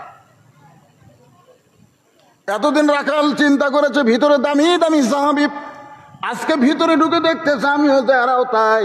আসলে বাইরে থাকলে বোঝা যায় না, সারাদিন ভিক্ষা করে বাইত নিয়ে আসে, 2 কেজির ওপর চাল পায় না। বউ বলতেছে, তুমি আসলে দরজা চেনো না, এই সারাদিন ভিক্ষা করে 2 কেজি চাল নিয়ে আসো, আবার আগামীকাল যাওয়া লাগবে। তো ফকির বলতে, কে রে আমি আবার কোন দরজার যাবো? তুমি বাসার সাধারণের কাছে যাওয়া পারো না? বাদশাহ শাহজাহানের কাছে যাবা, এমন ভিক্ষা চাবা দেও দিবি, 2-4 বছর বসে থাকা খাবে, আর ভিক্ষা করা লাগবে না। ওই বইয়ের বুদ্ধি শুনে বাদশাহ শাহজাহানের রাজ দরবারে ঢুকে দেখে, বাদশাহ শাহজাহান একটা ছোট্ট ঘরের মধ্যে 2খানা হাত তুলে কাঁদতেছে আর বলতেছে, ও বাদশাহ, তোমার দরবার আমি ফকির, আমি ফকির। ফকির কয়, কে রে, এতদিন মানুষের দরবার ভিক্ষা করলাম, এরকম কাউকে কান্দা দেখিনি, আমি এই হারে কান্দিছে, তার মানে কি এই বাদশা যদি ফকির হয়ে যায় তাহলে আমি ছুটি নাই। চিন্তা করে দেখেন, ভিতরে ঢুকে দেখতেছে বাদশাও যা ইও তাই। ধরে কোন সুবহানাল্লাহ। এটা বাহির থেকে বোঝা যায় না। ফকির একেবারে সামনে কাতারে গিয়া ফজরের ফরজের পূর্বে 2 রাকাত সুন্নত আল্লাহ রাসূল বলেছেন ফজরের ফরজের পূর্বে 2 রাকাত সুন্নতের এত দাম আসমান জমিন বিক্রি করে দিলেও ওই 2 রাকাত সুন্নতের সমান দাম হবে না। সুবহানাল্লাহ ধরে কোন ফজরের নামাজের পূর্বে 2 রাকাত সুন্নত আছে না নাই? 2 রাকাত সুন্নত নামাজ পড়ে চুপটি করে বসে আছে, একেবারে সামনে কাতারে মেহরাব বরাবর 2 রাকাত নামাজ পড়ে চুপটি করে বসে আছে। এমন সময় একজন সাহাবী মসজিদের মধ্যে ঢুকতেছে, মসজিদের মধ্যে ঢুকে দেখে আমার জায়গা দখল। ওই সাহাবীর নাম হলো ওসমান গনি। জোরে কোন সাহাবীর নাম কি? ওই সাহাবীর নাম হলো ওসমান গনি। ওসমান গনি মনে মনে চিন্তা করে যে জায়গায় আমি দাঁড়ায় নামাজ পড়ি সেই জায়গায় কে বসে আছে, যে জায়গায় আমি নামাজ পড়ি সে জায়গায় কে বসে আছে। এখন হয়তো আপনারা ভাবতেছেন হুজুর মসজিদের মধ্যে একমাত্র ইমাম ছাড়া অন্য কারো জায়গা তো নির্দিষ্ট নাই, তাহলে ওসমান গনি কেন ভাবতেছে যে জায়গায় আমি নামাজ পড়ি সে জায়গায় কে বসে আছে? আল্লাহ রাসূল বলেছেন আমি যখন ইমামতি করব আমি বরাবর যিনি পিছনে দাঁড়াবে তার নাম হচ্ছে আবু বকর। আমার আবু বকর যখন ইমাম হবে, আবু বকর বরাবর যিনি পিছনে দাঁড়াবে তার নাম হবে হযরত উমর। আমার উমর যখন ইমাম হবে, উমর বরাবর পিছনে যিনি দাঁড়াবে তার নাম হলো ওসমান গনি। আমার ওসমান যখন ইমাম হবে, ওসমান বরাবর পিছনে যিনি দাঁড়াবে তার নাম হলো হযরত আলী। হযরত আলী যখন ইমাম হবে, আলী বরাবর পিছনে। নবী কোনো সাহাবীর নাম কয় না, সাহাবীরা বলতেছে ইয়া রাসূলুল্লাহ হযরত আলী যখন ইমামতি করবে আলী বরাবর পিছনে কে দাঁড়াবে? রাসূল বললেন মা ইয়ান্তিকু আনিল হাওয়া ইন হুয়া ইল্লা ওয়াহয়ুন ইউহা। আমি রাসূল ততক্ষণ পর্যন্ত বলতে পারবো না যতক্ষণ আল্লাহ আমাকে না বলায়। ওই আলী পর্যন্তই হলো খোলাফায়ে রাশেদিন। তাহলে হযরত উমর যখন ইমামতি করবে, উমর বরাবর পিছনে কে দাঁড়াবে? এতক্ষণ শুনে কি বুঝলেন? জোরে বলেন কে দাঁড়াবে? কিন্তু আয়েশা দেখে জায়গা দখল হয়ে গেছে। নবীর যত সাহাবী ছিল সবচাইতে নরম সাহাবী হলো আবু বকর, ওসমান গনি। ওসমান গনি ঢুইকে দেখে রাখালের পাশে ফাঁকা জায়গা আছে, ওই ফাঁকা জায়গায় 2 রাকাত সুন্নত নামাজ পড়ে রাখালের দিকে 3 বার তাকাছে। জোরে কোন কয়বার? যে লোকটাকে কোনো দিনও দেখেনি, আমার জায়গাত বসে আছে, তুলে দেয়নি তো, তুলে দেয়নি, পাশে থেকে 3 বার দেখছে। কয়বার? প্রথম যখন এরকম দেখছে রাখাল তখন, দ্বিতীয়বার যখন দেখতেছে, তৃতীয়বার যেই তাকাইছে মিয়া বারবার আমার দিকে তাকাও কেন মিয়া? মূর্খ লোক যারা তারকে দিকে যদি বারবার তাকান ওই কিন্তু খেপে যাবি। ধরে কোনো কথা ঠিক খেয়ে আমার গাড়ির সাথে একবার একটা অটো ভ্যান লাগিয়ে দিয়েছে, বুঝলেন? রাস্তা ছোট, ওইও নামে না, আমাকে ড্রাইভারও নামায় না, তো লাগিয়ে দিয়েছে। আমি খালি জাংলা খুলে খালি ভ্যানে আলার দিকে তাকাছি। ভ্যান আলা করছে হুজুর গাড়ির চড়ে বেড়ান মোশন হসা, খালি একবার গিয়ে তাকাছি। এই তাকাছি থেকে একবার তাকাতেই ভ্যান আলা বলতে হুজুর কি মোশন হসে। আরে মূর্খ লোকের দিকে যদি আপনি বারবার তাকান কিন্তু রাগ করবে, আর জ্ঞানী লোকের দিকে যত তাকাবেন তত খুশি হবে। জোরে কোন কথা ঠিক কিনা? ওসমান গনি 3 বার তাকানোর সঙ্গে সঙ্গে রাখাল বলে এই মিয়া বারবার আমার দিকে তাকান কেন মিয়া? সঙ্গে সঙ্গে ওসমান গনি দাঁড়িয়ে গেছে, থর থর করে ওসমান গনি কাঁপতেছে। রাসূল বলেছেন ওসমান গনির শরমও বেশি নরমও বেশি। ওসমান গনির কি বেশি? শরম বেশি, হায়াউন ওসমান। প্রত্যেক জুমার সানি খুতবায় কিন্তু বলে হায়াউন ওসমান। ওসমান হলো সবচাইতে শরম বেশি। দাঁড়িয়ে থর থর করে কাঁদতে কাঁদতে বলে ভাইজান আপনার নাম কি ভাই? বলে আমার নাম হলো আমি একজন রাখাল। যেই বলেছে আমি একজন রাখাল, ওসমান গনি মুস্কি মুস্কি হাসতেছে। মুস্কি মুস্কি হাসার কারণ হলো রাখাল যারা হবে তাদের ভাষা নরম হলে চলবে না, রাখালের ভাষা মাঝে মধ্যে গরম হওয়া লাগবে। আল্লাহ রাসূল বলেছেন প্রত্যেকটা অভিভাবককে আল্লাহ তাআলা দুনিয়াতে রাখালের দায়িত্ব দিয়ে প্রেরণ করেছে। আপনার যারা অভিভাবক আছেন প্রত্যেকটা অভিভাবককে আল্লাহ তাআলা রাখালের দায়িত্ব দিয়ে দুনিয়াতে প্রেরণ করেছেন। এখন হয়তো আপনারা চিন্তা করতেছেন হুজুর আমার তো গরু নাই, আমার তো ছাগল নাই, আমি কিসের রাখালি করব, আমি কিসের রাখাল? আপনি চোখ বন্ধ করে দেখেন আপনার বাড়িতে আছে, আপনি চোখ বন্ধ করে দেখেন আপনার বাড়িতে। আমি কিন্তু রূপও করতে বলতেছি, পরে আবার ভাঙ্গা দিচ্ছে। আপনারা দেখেন 42 বছরের একটা গাভী আছে, আপনার বাড়িতে একটা গাভী আছে, তার বয়স হলো 42 বছর। আপনার বাড়িতে একটা আড়িয়া গরু আছে, তার বয়স হলো 22 বছর। আপনার বাড়িতে একটা বকনা আছে, তার বয়স হলো 17 বছর। এখন হয়তো বলতেছেন হুজুর 42 বছরের গাভীকে, 42 বছরের গাভী হলো আপনার বউ, আর 22 বছরের আড়িয়া হলো আপনার বেটা, আর 17 বছরের বকনা হলো আপনার মেয়ে। আপনি বলেন তো, আপনি পিতা হিসাবে, অভিভাবক হিসাবে এই 3 জনের উপরে আপনার রাখালি করার দায়িত্ব আছে না নাই? আপনার রাখালি করার দায়িত্ব আছে।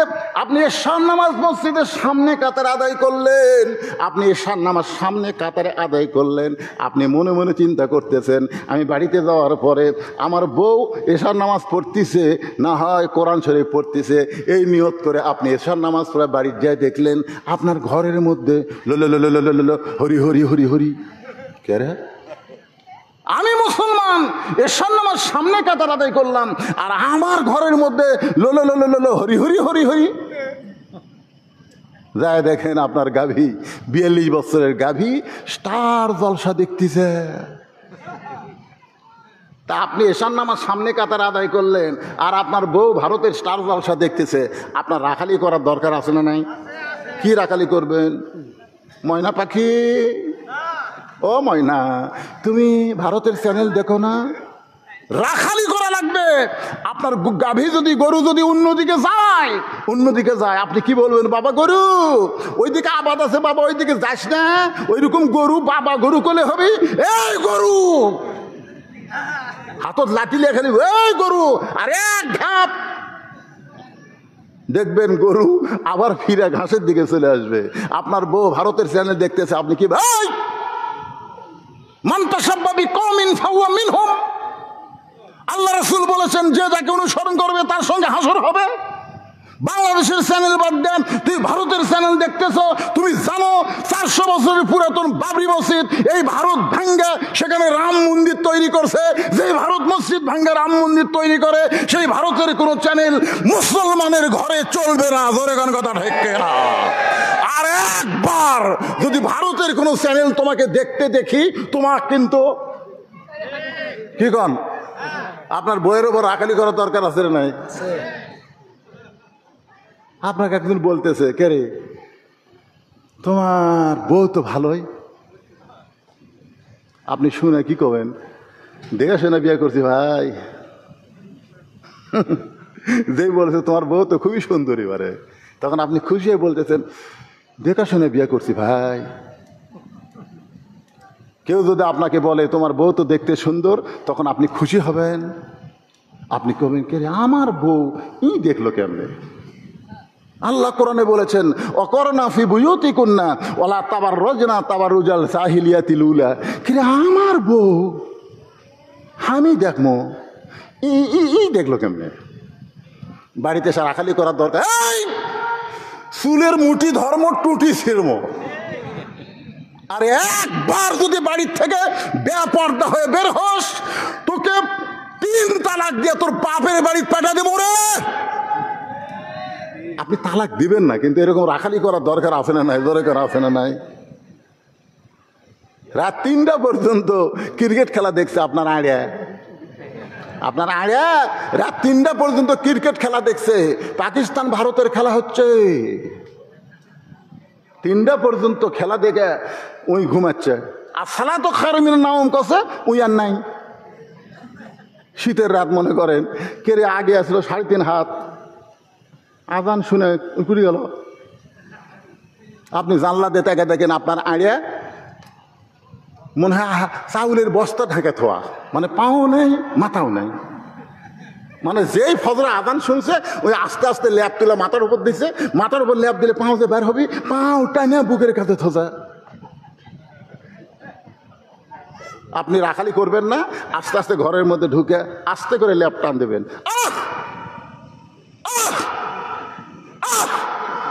3 বার আহা হা করে চিল্লে উঠলে বেড়াকে, আব্বা কি হয়েছে? বলে ল্যাপের মধ্যে তোর সাইজ আর সকালবেলা সাইড ঠিবে কুত্তার সাইজ, একই সাইজ রে, একই সাইজ। তুই আমার বেটা না কুত্তা? কেরে ফজরে আজান দিছে, আজান শোনার পরে আর সালাতো খায়রুল শোনার পরে তুই ঘুম পাড়িস। মুসলমানের বাচ্চা 7 বছর থেকে নামাজের তালিম দেওয়া লাগবে, 10 বছর থেকে জোর করে নামাজ ধরাতে হবে। জোরে কোন কথা ঠিক কিনা? তাহলে আপনার আগার উপর আপনার রাখালি করার দরকার আছে না নাই? আপনার 17 বছরের বুক না, আপনার মেয়েটাকে আপনি ভালোবাসবেন, এত ভালোবাসবেন। আল্লাহ রাসূল তার মেয়েদেরকে খুব ভালোবাসতেন। একদিন ঘরের মধ্যে ঢুইকা দেখে 9 বছরের ফাতেমা হাতের মধ্যে ছুরি দিয়া মুচকি মুচকি হাসতেছে। মাত্র 9 বছরের ফাতেমা হাতের মধ্যে ছুরি দিয়া মুচকি মুচকি হাসতেছে। আল্লাহ রাসূল আর ঘরের মধ্যে ঢুকলেন না, নবী ঘর থেকে বাইরে আসলেন। ফাতেমা চমকে গেল যে বাবা ঘরের মধ্যে ঢুকে আমাকে মা মা বলে আদর করে, আজকে সেই বাবা কেন ঘরের মধ্যে ঢুকলো না? ফাতেমা বারান্দায় এসে দেখে নবীর চোখ দিয়ে দর দর করে পানি পড়তেছে। ফাতেমা বলে, বাবা কি দুঃখ আপনার মনে, আপনি কেন কাঁদতেছেন? রাসূল বলে, ফাতেমা যে দুনিয়াতে সাজবে মা, আল্লাহ তার আখিরাতের সাজ কমায়া দিবে। বলার সঙ্গে সঙ্গে ফাতেমা হাতের চুরি খুলে মাটির থাইলা দিলেন। নবী দৌড়ে গিয়া ওই চুরি 2টা করে আমার পকেটের মধ্যে ঢুকাই দিলেন। ফাতেমা বলে, বাবা যেই চুরি হাতে দেওয়ার কারণে আপনি বারান্দায় কাঁদতেছেন, আমি সেই চুরি ফাইলা দিলাম, আপনি কেন পকেটের মধ্যে ঢুকাইলেন? নবী বললেন, ফাতেমা এই চুরি আমি যত্ন করে রাখবো মা, একদিন তোর নাকে নাকের ফুল পরায় দিব, একদিন তোর কানে কানের দুল পরায় দিব, একদিন তোর গলাত মালা পরায় দিব। ফাতেমা বলতেছে, কবে কবে? আল্লাহ রাসূল বললেন, যেদিন তোমার বিবাহ হবে। ও ফাতেমা, মেয়েরা কেবলমাত্র একজন ব্যক্তির জন্য সাজতে পারবে, সেই ব্যক্তি হলো তার স্বামী। স্বামী ছাড়া অন্য কোনো পুরুষের জন্যে নারীরা সাজতে পারবে না। তাহলে আপনার মেয়েকে বুঝাতে হবে, মা তুমি পর্দার মধ্যে থাকো, তোমাকে যখন বিয়ে দেব ওই স্বামীর জন্য তুমি হাই হিল পরবা, কিলকিল করবা, কিন্তু স্বামী ছাড়া অন্য কারোর জন্য তোমার চেহারা দেখানো যাবে না। ফাতেমা, তুমি কি মনে করেছো তোমার বাবা বিশ্বনবী বলে তুমি জান্নাতি? কখনো মনে করো না মা, বিশ্বনবীর মেয়ে বলে আল্লাহ তোমাকে জান্নাত দেবে। জান্নাতে যদি যাবার চাও তাহলে জান্নাতের আমল করে তোমাকে জান্নাতে যাইতে হবে। ফাতেমা বলে, বাবা জান্নাতে যাওয়ার কি আমল করা লাগবে? রাসূল বললেন, মাত্র 4টা আমল করবা। 1 নম্বর আমল হলো 5 ওয়াক্ত নামাজ পড়বা। 2 নম্বর আমল হলো রমজান মাসে বছরে 1 মাস রোজা রাখবা। 3 নম্বর আমল হলো স্বামীর কথা মতো চলবা। আর 4 নম্বর আমল হলো সতীত্বের হেফাজত, পর্দা করবা। এই 4টি আমল যদি করতে পারো মা, আল্লাহ খুশি হয়ে 8টা জান্নাতের দরজা খুলে দিবে। ওসমান গনি মুসকে মুসকে হেসে বললেন, ভাইজান কোনোদিন আপনাকে সামনে কাতারে দেখি নাই তো, আজকে দেখতেছি, এই জন্যই 3বার তাকাতে ভাই। রাখাল বলতেছে, আমি বারান্দাত নামাজ পড়ি, আমার সামনে কাতারে আসার দরকার কি? কিন্তু আজকে আসছি খালি দেখার জন্য। দেখা হয়ে গেলে এই কষ্ট করে বারান্দা ছাড়ে, আরামের জায়গা ছাড়ে এই সামনে আসমো, খালি আজকে দেখাটা হয়ে যাক, চলে যাবো। ওসমান গনি বলতেছে, আপনি আজকে আসে আজকেই দেখবেন, সে গ্যারান্টি আপনাকে কে দিল? আজ কয়েক বছর হলে সামনে কাতারে নামাজ পড়ি, এখন পর্যন্ত আমার দেখা হলো না, আর আপনি আজকে এসেই দেখবেন, এই গ্যারান্টি কে দিল? রাখাল বলে, আমার চোখের পাওয়ার ভালো, আমি অনেক দূর পর্যন্ত দেখবার পাই, আর এরই থেকে দেখা পাবো না। ওসমান গনি বলে, ভাইজান আজ কয়েক বছর হলে সামনে কাতারে নামাজ পড়ি, এখন পর্যন্ত দেখবার পাই না। রাখাল দেখতে চাই হযরত ওমরকে, আর ওসমান গনি দেখতে চাই নামাজের মালিক আল্লাহকে। আল্লাহ রাসূল বলেছেন, কিতাবুল এহসান, বুখারী শরীফ 1ম খণ্ডে, আনতা আবুদুল্লাহ কাআন্নাকা তারাহু ফাইন লাম তাকুন তারাহু ফাইন্নাহু ইয়ারাকা। জোরে কান আল্লাহু আকবার।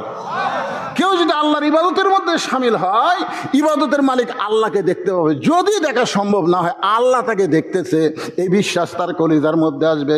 ওসমান গনি বলে, ভাইজান কয়েক বছর হলে সামনে কাতারে নামাজ পড়ি, এখন পর্যন্ত দেখবার পাই না। রাখাল বলতেছে, তাহলে তুমি আমার হাত ধরো।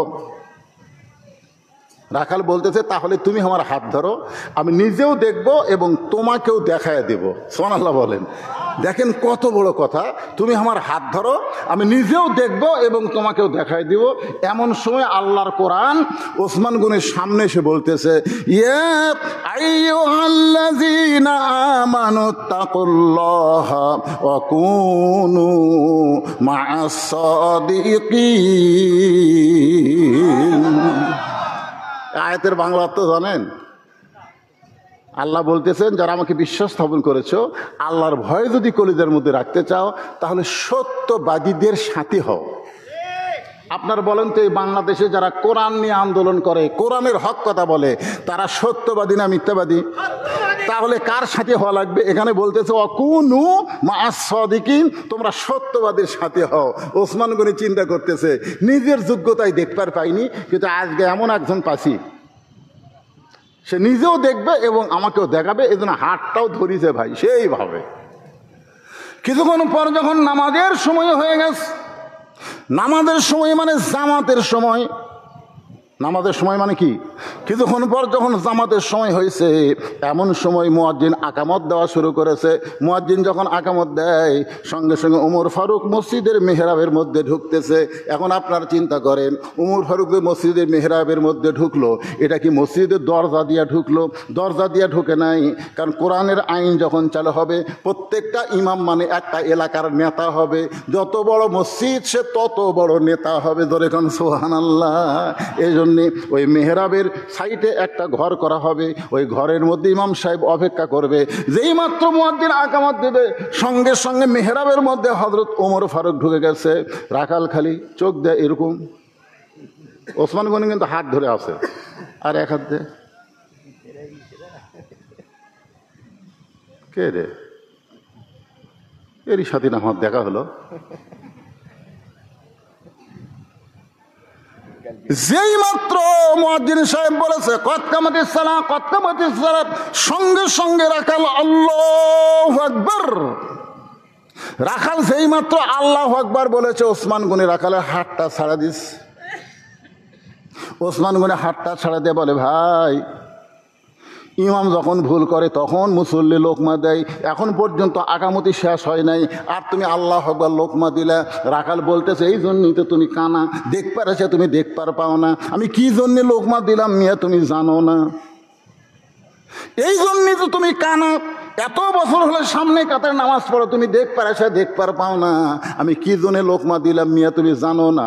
সঙ্গে সঙ্গে দ্বিতীয় কাতারে একজন সাহাবী দৌড়ে এসে রাখালের হাতটা ধরে হ্যাঁচকা টান দেয়, বলে পাগল, তুমি তাকে কানা কানা বলতেছো, এই মহামানবকে তুমি চিনো? তুমি যাকে কানা কানা বলতেছো, তখন পর্যন্ত যে তোমার হাতটা ধরেছিল এই মহামানবকে তুমি চিনো? রাখাল বলতেছে আমি বারান্দায় নামাজ পড়ি, আমি ভিতরের কাউরে চিনি না। সাহাবী কান্দের বলে পাগল রে, যেই মানুষটা তোমার হাত ধরে এতক্ষণ ছিল, যে মানুষটাকে তুমি কানা কানা তিরস্কার করতেছো, এই মানুষটা হলো নবীর ডাবল জামাই ওসমান গনি। যেই মাত্র বলেছে নবীর ডবল জামাই ওসমান গনি, রাখাল ছোট বাচ্চার মতোর কান্দের বলে এই জন্যই তুমি ভিতরে ঢুকবার চাই না। নবীর দামি দামি সাহাবীর মধ্যে আমি রাখাল কেমনে ঢুকবো? কিন্তু ওই পথিক আমার সর্বনাশ করছে। ওমর ফারুকের দিকে আঙ্গুল দেখায় বলতেছে ওই পথিক আমার সর্বনাশ করেছে। ওই পথিক আমারে কইছে ওমরকে যদি দেখবার চাও তাহলে ফজরের নামাজ সামনে কাতারে আদায় করা লাগবে। আমি ফজরের নামাজ সামনে কাতারে আদায় করতে আইসা ওমরকে না পাইয়া ওই পথিককেই যখন মেহরাবের মধ্যে দেখতে পাই, তখন আল্লাহু আকবার লোকমা দিয়া ওই পথিককে মেহরাব থেকে আমি সরায় দেব। ওই জায়গায় হযরত ওমরকে আমি এক নজর প্রাণ ভরে দেখতে চাই। ওসমান গনি কান্দে বলে রাখাল ভাই, তুমি যারে পথিক পথিক বলতেছো তিনি হলেন হযরত ওমর। গাছের গোড়া কাটলে গাছটা যেমন পড়ে যায়, রাখাল তেমনি মেহরাবের মধ্যে পড়ে ছোট কাটা মুরগির মতন ছটফট করে বলতেছে আমির আল মুমিনিন, আমি আপনাকে তওবা পড়াইছি, আমি আপনাকে মুনাফিক কইছি, আমি আপনাকে ভণ্ড কইছি, এত কথা বলেছি আমির আল মুমিনিন, এই অধম রাখালকে আপনি কিছুই বলেন নাই। সমস্ত সাহাবীরা বলতেছে পাগল কি কয় রে, কারে তওবা পড়াইছে, কারে মুনাফিক কইছে, কারে ভণ্ড কইছে, এই পাগল কি বলে? সমস্ত সাহাবীরা যখন আশ্চর্য হয়ে গেছে, এমন সময় পড়ে যাওয়া রাখালকে হল তোমার এক টানে বুকের মধ্যে নিয়ে কপালে একটা চুমা খায়। সমস্ত সাহাবীরা বলে, আমির আল মুমিনিন যে নিজের দাবি করতেছে আপনাকে তওবা পড়াইছে, আপনাকে মুনাফিক কইছে, আপনাকে ভণ্ড কইছে, আপনি তার উপর রাগ না করে তাকে বুকের মধ্যে টাইনা নিয়ে তার কপালে চুমা দিলেন। ওমর ফারুক বলে, সাহাবীরা রে, আমি এত কথা হজম করার পিছনে একটাই মাত্র কারণ হলো, আমি রাখালকে দেখি নাই, রাখালের ভিতর আমি আল্লাহর কোরআন দেখতে পাই। এই কোরআন শুধু কোরআনের মাহফিলে ওয়াজ করার কিতাব না, এই কোরআন শুধু তেলাওয়াত করে রাইখা দিয়া সুমা খাওয়ার কিতাব না, এই কোরআন হলো এমন একটা কিতাবের নাম যেই কিতাব অনুযায়ী আমাদের সবাইকে আমল করতে হবে। সবাইকে আল্লাহর কোরআন গ্রহণ করতে হবে।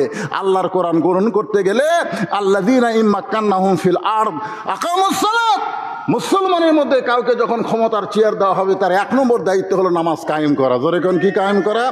নামাজ যদি কায়েম হয়ে যায়, নামাজের 3টা পুরস্কার লোকদের নগদ 3টা পুরস্কার। 1 নম্বর পুরস্কার হলো ইন্নাস সালাতা তানহা আনিল ফাহশাই ওয়াল মুনকার, একমাত্র নামাজই পারে মানুষকে যাবতীয় ফাহিশা খারাপি বেহুদা কাজ থেকে হেফাজত করতে। জোরে কোন কথা ঠিক কিনা? আরো 2টা পুরস্কার আছে, ফালিয়াবুদু রাব্বা হাযাল বাইত, ওই ঘরের মালিকের যদি তোমরা গোলামি করো আল্লাহ সঙ্গে সঙ্গে তোমাদের 2টা পুরস্কার দিবে। বলেন তো কি পুরস্কার? আল্লাযী আতামাহুম মিন জু'ইন ওয়া আমানাহুম মিন খাউফ, তোমাদের রিজিকের কোনো পেরেশানি হওয়া লাগবে না। রিজিকের মালিক কে? আরো জোরে বলেন, ওয়া আমানাহুম মিন খাউফ। কখনোই মনে করবেন না যে আমেরিকা আমাদের সাথে আছে, ভারত আমাদের সাথে আছে, আমাদের কোনো টেনশন নাই। মুসলমান কখনোই বলবে না আমেরিকা আছে, ভারত আছে। মুসলমান বিশ্বাস করবে আল্লাহ আমাদের সঙ্গে আছে। জোরে কর কথা ঠিক কিনা? ওয়া আমানাহুম মিন খাউফ। আপনি কখনোই মনে করবেন না ভারতের হাতে বোম আছে, ভারতের হাতে অ্যাটম বোমা আছে, ওরা হামাকর বোম মারবে আর ওই বোম হামাকর হত্যা করবে। আপনি বিশ্বাস করবেন আপনার জাতির পিতা হযরত ইব্রাহিমকে হত্যা করার জন্যে বিশাল আগুনের চুলা জ্বালাইছিল নমরুদ, কিন্তু নমরুদ আগুন জ্বালাবার পারে, পুরানোর ক্ষমতা নমরুদের হাতে নাই। ওরা বোমা তৈরি করতে পারে, ক্ষমতা ভারতের হাতে নাই। ক্ষমতার মালিক হচ্ছে আল্লাহ। যে হাসিনা বলতো এ দেশ আমার বাপের, এ দেশ আমার, আমি 41 সালের আগে নামবো না, অথচ সেই হাসিনা পলায়ে চলে গেছে। এখান থেকে বোঝা যায় ক্ষমতার মালিক কোনো মানুষ না, ক্ষমতার মালিক হচ্ছে আল্লাহ। আল্লাহর কোরআন অনুযায়ী চলবো, সামনে বাংলাদেশ কোরআন দিয়ে গড়বো। আল্লাহ আমাদের সবাইকে তাওফিক দান করুক। সকলে বলে আল্লাহুম্মা আমিন। আল্লাহ কবুল করুক। সকলে ইস্তেগফার, আস্তাগফিরুল্লাহ রাব্বি মিন কুল্লি যামবি ওয়া তুবু ইলাইহি লা হাওলা ওয়ালা কুওয়াতা ইল্লা বিল্লাহিল আলিয়্যিল আযীম। আল্লাহুম্মা আমিন। আল্লাহুম্মা আনতাস সালাম ওয়া মিনকাস সালাম তাবারাকতা ইয়া যাল জালালি ওয়াল ইকরাম। আয় আল্লাহ তাআলা, আজকে তোমার হাজার হাজার বান্দা বান্দীদের নিয়ে আল্লাহ তোমার কোরআন থেকে যখন আলোচনা করলাম, তোমার কোরআনটা কি এইটা বোঝানোর জন্যে আল্লাহ মেহেরবানি করে সবাইকে এই কোরআন অনুযায়ী জীবন গড়ার তৌফিক দিয়ে দেওয়া। আল্লাহ আল্লাহ যারা কষ্ট করে মেহনত করে অল্প সময়ের মধ্যে বিশাল আয়োজন করেছে, আল্লাহ তাদের সকলকেই কোরআনের মাহফিলে ওসিলায় হেদায়েত দান করো। আল্লাহ তাদের সকলকে শারীরিক সুস্থতা দান করো। আল্লাহ রহমত বরকত দান করো। এই যে এই গ্রামের ওপরে আল্লাহ তাতরা কুমড়া পাড়া, আল্লাহ এই গ্রামের ওপরে রহমত বরকতের দরজা খুলে দাও। এরা প্রতি বছর এমন করে একটা কোরআনের মাহফিল যেন করতে পারে, এমন ইমানি শক্তি এদেরকে দান করে দাও। আয় আল্লাহ, আমরা যারা হাত তুললাম, আল্লাহ রব্বির হামহুমা কামা রব্বায়ানি সগীরা, আল্লাহ আমাদের মধ্যে যাদের জনম দুকুনি মা দুনিয়া থেকে বিদায় হয়ে গেছে, যাদের দরদের বাপ আজকে আর দুনিয়ার বুকে জীবিত নাই, আল্লাহ মেহেরবানি করে মা কবরকে জান্নাতের টুকরা কবুল করো। আমাদের দাদা দাদি মাফ করে দাও। খাস করে আমার অত্যন্ত স্নেহের আব্দুল মমিন, সবাইকে পলাশ বলে চিনে, আল্লাহ তাকে তুমি কবুল করো। আয় আল্লাহ তাআলা, তারা কয় ভাই, আল্লাহ সবার প্রতি রহমত নাজিল করো। আল্লাহ এই গ্রামের উপরে রহমত বরকতের দরজা খুলে দাও। ও মাবুদ মাওলা, আমার মা বোনেরা পর্দার অন্তরালে বসে বসে ওয়াজ শুনেছে, আবিদা সালিয়া পর্দা নিশি কবুল করে মা ফাতেমার চরিত্র দান করে দাও। আল্লাহ গোটা বাংলাদেশকে কোরআনের জন্য কবুল করে নাও। আল্লাহ অত্র এলাকার সমস্ত মানুষের মনটা কোরআনের পাগল বানায় দাও। আল্লাহ আয় আল্লাহ, আগামীটা আমরা যেন দেখতে পাই তোমার কোরআন শুধু কোরআনের মাহফিলে থাকবে না, তোমার কোরআনটা যেন সংসদে জায়গা পায়। হয়? আল্লাহ আল্লাহ আমাদের চাওয়াটাকে কবুল করো আল্লাহ। কে কোন নিয়তে হাত তুলেছে আল্লাহ, সকলের নেক নিয়ত নেক আশাকে আল্লাহ তুমি কবুল করো। কত মানুষের এখন নিজের দিনে একটা মিনিট একটু চোখ বন্ধ করে খেয়াল করে দেখেন ভাই, কত মানুষের জানাজার নামাজ আমরা পড়েছি, এই দুই হাত দিয়ে কত কবরে আমরা মাটি দিয়েছি। একদিন আমরা সবাই মরে যাব, আমরা সবাই মরে যাব আল্লাহ। দিনটা যেন জুমার দিন হয়, মাসটা যেন রমজান মাস হয়, ইমানের সাথে ইজ্জতের সাথে এই দুনিয়া থেকে বিদায় নেওয়ার কালে আমাদের জবানে জারি করে দিও লা ইলাহা ইল্লাল্লাহু মুহাম্মাদুর রাসূলুল্লাহ সাল্লাল্লাহু আলাইহি সাল্লাম। আমার মাদ্রাসার জন্য একটা বই লেখা আছে, সুন্নাতের বাগান, মাত্র 50 টাকা হাদিয়া। এই বইটা যদি কেউ নেন 50 টাকা দিবেন, বইও পাবেন আর এই 50 টাকা দান করা সব পাবেন, কারণ সম্পূর্ণ মাদ্রাসার